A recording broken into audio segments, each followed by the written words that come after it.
Кандидатите за президент и вице-президент господин Светослав Витков и господин Венцислав Мицов са мои гости в студиото на Здравей България. Добро утро. Здравей, Евгений. Здравейте, кандидати. Добро утро. Какво стана с подписите? Береме си подписи, ние не спираме да берем подписи, тъй като трябва 7000 подписа, а ние в момента сме на...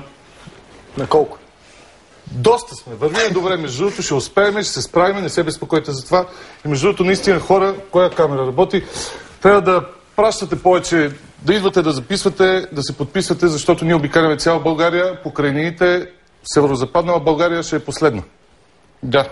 Добре, де, колко сте събрали до сега? Къде, как? Към 5000 събрахме. Към 5000 и още 2000? Да. Що ви е толкова трудно? В тази държава, Евгений, няма нищо лесно, човек. Много е трудно да докараш човек да се подпише и да си оставя егенето, което не е лесно. Жесток казус. Смисъл, говорят за това, че не трябва да се спекулира с лични данни. В тези подписи събират егенета, например. Много хора се притесняват да си оставят егенетата, което на мен малко ми е такова противоречие вътрешно някакво, но не знам защо така са го измислили. Да, бе, ама Яне Янев събра 600 000 подписи. Ма сега Яне, това е друго нещо. За Яне... Яне, може вие не можете. Как така? Ма то първо името му е много по-героично, затова е така. Да, може би, Евгений, така стоят нещата, но ще се справим, не се притеснявай. Абсолютно не се притеснявай. Значи сериозно е това? Не, въобще не е сериозно. Сериозно, нали? Двойка сте. Не, ние не сме Виж, двойка, да не тръгват спекулации. Тройка, човек. Да. Винаги сме тройка с Венци, той е, както знаеш, бивша балерина. Бивша балерина. Да. И така. Двойка сте решили сте го сериозно. Няма майтап. Сериозно, няма майтап, човек. Няма майтап. Да видиш някой да се усмихва. Аз. Защо, Евгений? Защо не се усмихваш? Защото е забавно. Да, наистина е забавно, но не е забавно това, което виждаме по стрита в България, по улицата на България, това, което става в политическия живот. Това, което ние се явяваме за това нещо е да да се опитаме да накараме хората да излезат от инерция. Дори с усмивка. Дори с усмивка, човек. Добре. Значи, взехте решение, че участвате като двойка, тройка, окей, както и да е. Как решихте кой ще е президента и кой е вице-президент? Да ти кажа, аз нямаше как да откажа. Обещах на електората да се кандидатираме и няма как. Не ми се става. Честно е така, не ми се става президент, но народа не може. Дойде електората. Ние питахме електората: Сашо, ти какво ще кажеш? Той каза: Светло трябва да е президент, и ние просто поехме този курс. Да. Този курс? Курс. Го поехте? Да. Не, ние не поемаме такива работи. Благодаря. Курса е поет категорично към Дондуков 2 от къде всъщност? Откъде тръгвате, за да стигнете до Дондуков 2? Това е въпрос, за който се готвим. Това е сериозен въпрос.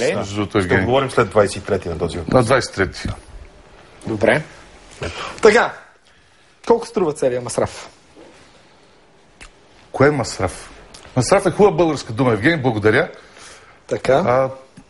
Какво ти кажа? Не струва нищо. Какво струва? Нищо. Струва 10 000 лева струва депозита, който трябва да участва за президент. Това, което малко хора знаят, е, че трябва да се вкарат тези пари, за да те допуснат да се явиш. Между другото, аз наскоро го разбрах покрай Иван Костов, че са 10 000 лева. Пишеше във вестниците, че е дал 10 000 лева депозит. После всъщност стана така, че той няма да има кандидат, отида да си ги поиска, обаче ЦИК му казаха кой дал.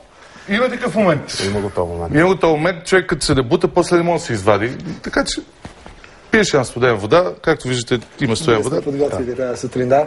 10 000 лева, много малко. Откъде ги взехте тия пари? Ние имаме постоянно участие. Не сме спирали да свирим, така че има. Ваши си пари, естествено, които... абсолютно. Наши пари. Времето е наше, парите са наши. Значи всичко, което правим, си го правим на мускули, си го правим ние. И поради тази причина нашата кампания няма да е показна, няма да има скъпи транспаранти, няма да има плакати. Да, няма да има плакати. Ще има плакати, разбира се. Виж, една кампания, между другото, зависи, наистина има много, от бюджета зависи сериозно. Примерно ние в телевизията едва ли ще им видиш. Няма и намерение да се появяваме в телевизията. Също се чуда. Да, но по време от 23 септември до 23 октомври, когато е реалната кампания, когато е реалната кампания, няма да им видите по телевизията и всъщност понякога се чува защо, дори ще ми извиняваш, защото уважавам много телевизията, ти си интелигентен човек, но се чува понякога защо хората дори гледат телевизия в един момент. Що? Нищо не. Не, в смисъл, що да не гледа телевизия? Много тъпи неща има по телевизията. Ами да ти кажа, това, което гледам по телевизията, обикновено пускам телевизията с идеята да видя нещо интересно и това, което виждам постоянно нещо, тежки новини, такива и постоянно съм... Същото, което се случва и в политиката и в телевизията и навсякъде. 10 човека се въртат от едно място на друго и се връщат наобратно. Това е факт. Сега, вие сериозно мислите ли си, че можете да спечелите? Господин Витков. Господин Витков. Имаме пълния шанс да спечелиме. Не виждам защо да не спечелим и евентуално, ако не спечелиме, тогава вече не знам какво ще правим. Тогава вече е тежка работа. Защото моето мнение е, че... Скромничко мнение, да. Е, че има доста голяма вероятност да сте изненадате на тия избори. Според мен. Приятна? Много ви благодаря. Приятна или неприятна? Ще видим за кого. За някой приятно, за други хора неприятно. Каузата, в крайна сметка, с която сме се взели, няма начин да не спечелим тая кауза. Тоест да изкараме хората от апатията, да ги накараме да се усмихат и с усмивка да станат и да направят нещо, което е различно. Изненада имам преди, приема повече от някои кандидати на утвърдени политически партии да изкарате. Това е целта. Каквото дойде това. Ние отиваме, ние тръгваме, пък каквото дойде. Сега ако почнем да мислиме, да сверяваме социологически проучвания, какви мерни единици глупости това са, тръгваме на боя, каквото стане. И защо? Защо? Наистина, това е... Да знам. Едното, което човек си мисли, е да си направите добра реклама. Това винаги се казва. Светло, ти го правиш това за пиар. Виж, това го правим Ма нещо не. Да, защо не, естествено. Пиар, много лоша дума. Има страшно много хора, които учат да бъдат пиари. В крайна сметка ти знаеш, че ние не страдаме от както заедно, така и по отделно участие по медии. Да. Нямаме никакви комплекси. В Кенефа пак сме секси, да се казва. Абсолютно, да. Явяваме се да ти кажа на тия избори първото, което искаме да покажем е, че нещо може да бъде променено. В смисъл такъв, че народът, това сме ние от народа всъщност, си мислим, че нищо не може да бъде променено, всичко си е еднакво, всичко е равно. Такова. Жестокото изречение, нали знаеш как те стават тези работи? Да, вчера един човек ме среща, знаеш кой ми казва? Светло, ти верно си кандидатира за президент? Викам, верно човек. Нормално е да те пита. Сега аз те питам, нали знаеш как стават тия работи? Викам, как стават тия работи, човек? Обясни ми, наистина не знам. Стават последния начин. Отиваш, кандидатираш се, взимаш колкото имаш вод, колко гласоподаватели са били за тебе и това е. В крайна сметка, какво трябва да... Ако ние не си променим сами, както обичаш да казва Негово Величество, Сакско-Бурготски чипа. Това има нещо верно в него, защото когато спрем с този менталитет и спрем да говорим за това, нали знаеш как стават те неща, дайте ги променим тези неща. Дайте да спрем да обясняваме после, че някой ни решава съдбата отгоре. Пробвайте се. Ето, ние се пробваме в момента. Добре, пробвате си и вземете, че станете президенти. После какво ще правите? Ще ни гледаш с по-голямо уважение, ще застане срещу нас с респект. Естествено, ще ни да се респектирани. Така трябва, така трябва. Отивате на Дондуков 2, влизате там, козируват войниците отпред. И какво правите? Какво правим? Да. Най-хубавото нещо, което ще направим, когато влезем в Дондуков 2, човек, това е, че ще покажем, че нещо може да бъде променено. Значи, самия факт, че там вече означава, че се променило нещо. Много означава. Там не стоят те хора, които са като закачалки на костюми, защото аз така ги наричам българските политици в последните 20 години. Те са едни такива мрачни хора, закачалки на костюмите си и това е. В смисъл, вие с това облекло. Определено сме цветни хора на фона на българската политическа каста. Като президент или не? Протокола го налагат, няма как. Да, няма как. Налага се. Налага се. Няма как. Ако трябва да се обличаме с костюм, рътовръзки, ще сложиме. Няма да ни е приятно, ама ще го изтърпим. Репетирате ли президентска реч на Нова година? То всъщност как беше първа речта, после хорото или обратно? Кой както му дойде да ви кажеш. Обикновено хорото е преди речта, тъй като до 12 часа едва ли... Първо речта. Да, първа речта е винаги. Така, дайте една реч за Нова година. Скъпи съотечествени. Не, дайте. Как така дайте? Айде. Това е ваше задължение, господин. Така. Може да си... Нека е прав ли е всъщност президента? Прав е май. Не, те го дават, така. Моля ви се, замълчите. Малко по-сериозно. Тишина? Да. Така.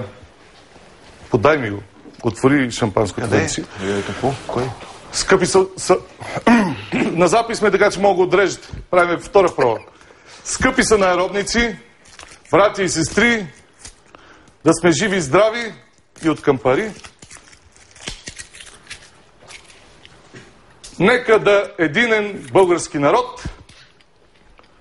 Ние с Венци идваме на протестен вод. Едно тъпо стихотворение. Искам да кажа живи и здрави.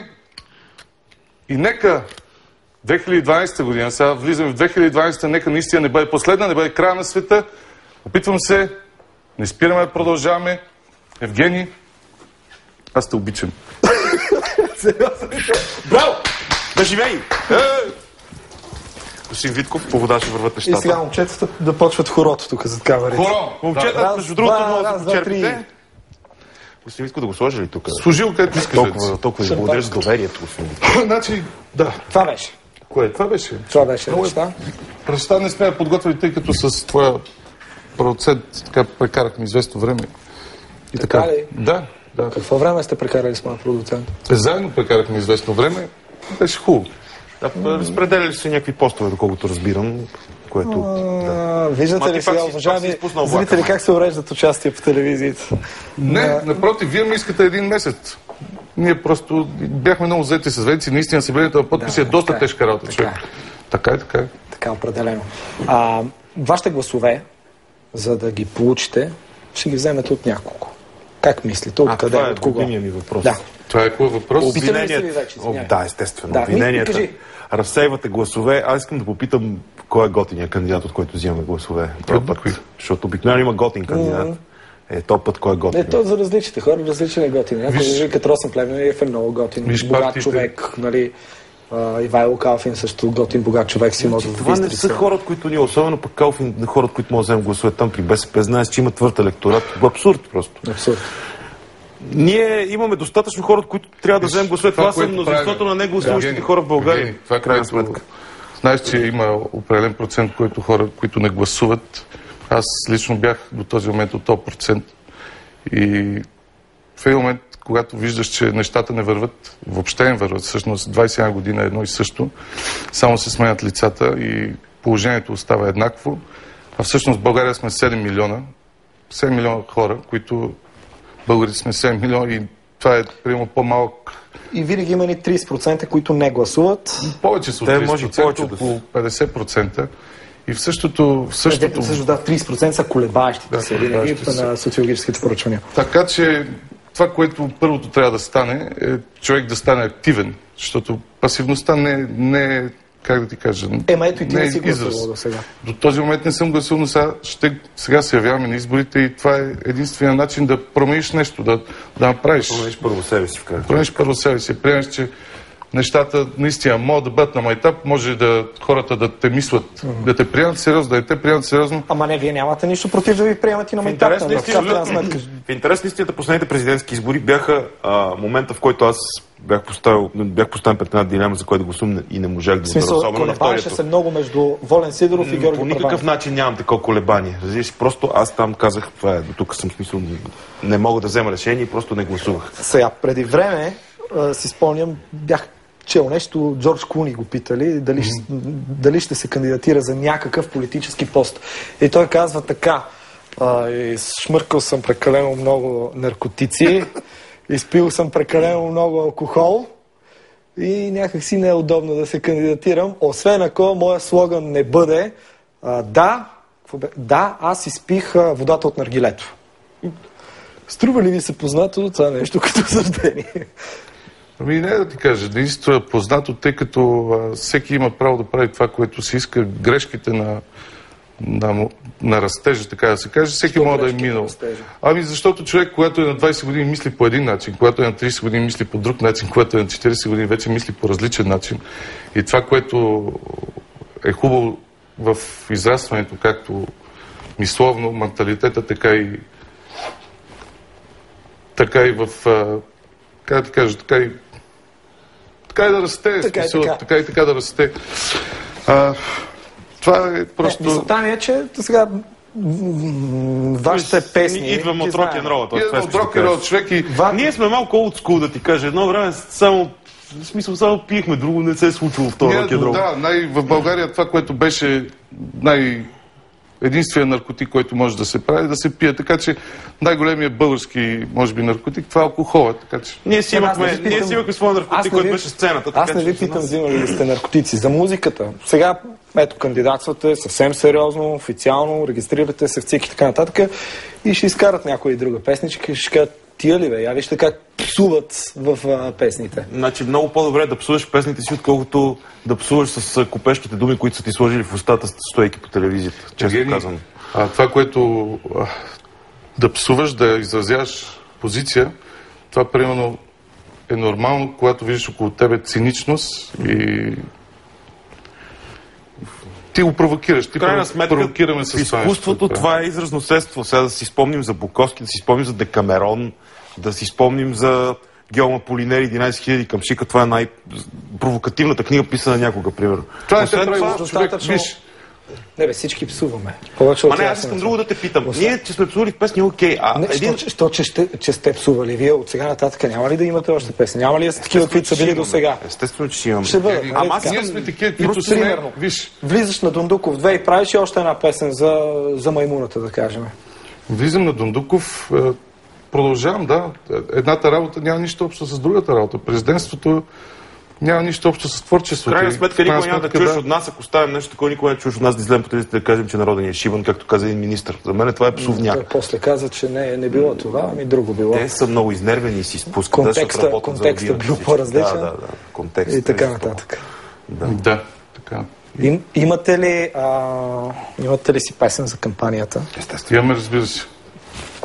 Ти си клавир, ти си певец. Не мисля, че изпръст не е прилично. Извинявай. Между другото, не мисля, че трябва сега да му отправиш предложение, но първо да го послушаме дали става. Не ставам изобщо. Ставаш. Трябва ни китарист за утре. Сега ще видим. 2 акорда и половина. Точно. Добре. Идеално. Значи джаз ще свирим. Добре, кое е? Да, до мажор. Или кой акорд знаеш? Жо Мадор. Да. Айде. 3-4. Не, ще кажа нещо друго. Какво? Новият ни век. Една нова телевизия. Окей, давай. Чакай, повече. Как стане това? Не, това е така. 3-4. Слушай. Светло президент, алло, алло. Светло президент, алло, алло. Светло президент, светло президент. Светло президент, алло, алло. Браво, момчета. Тук ще си сложа китарката. За другия път ще ти подготвя нещо на Бионсе да ти спее на фалцето. Не, още от сега. Аз имате ли ме? Какво ставам ли? Защото това не се разбрахме предварително. Фалшиво.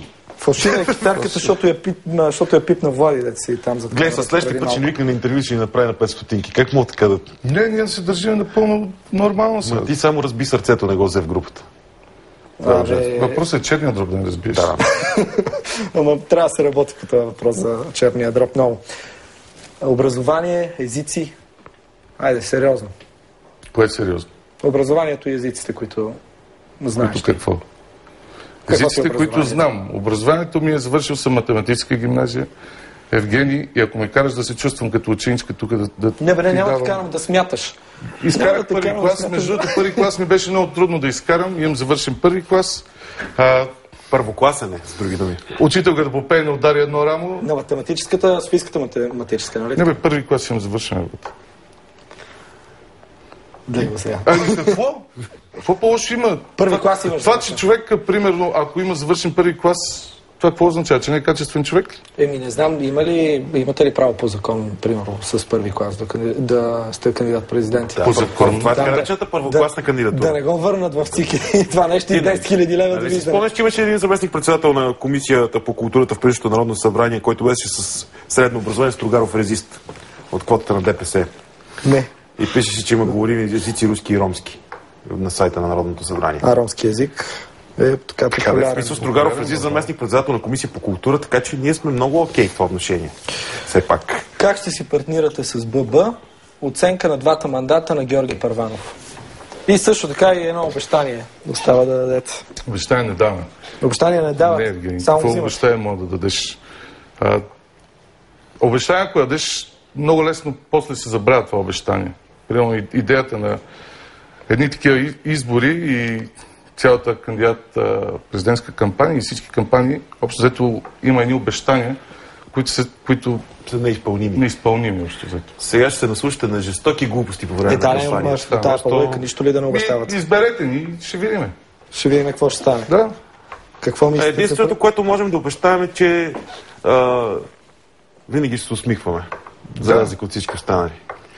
което не е малко. Макар че, както е казал Бекет, няма нищо по-смешно от нещастието, но ние въпреки всичко се усмихваме постоянно. Добре, момчета, желая ви успех. Благодаря, Евгений. Останете с Здравей България, за да видите едно видео, което е за след малко, бе.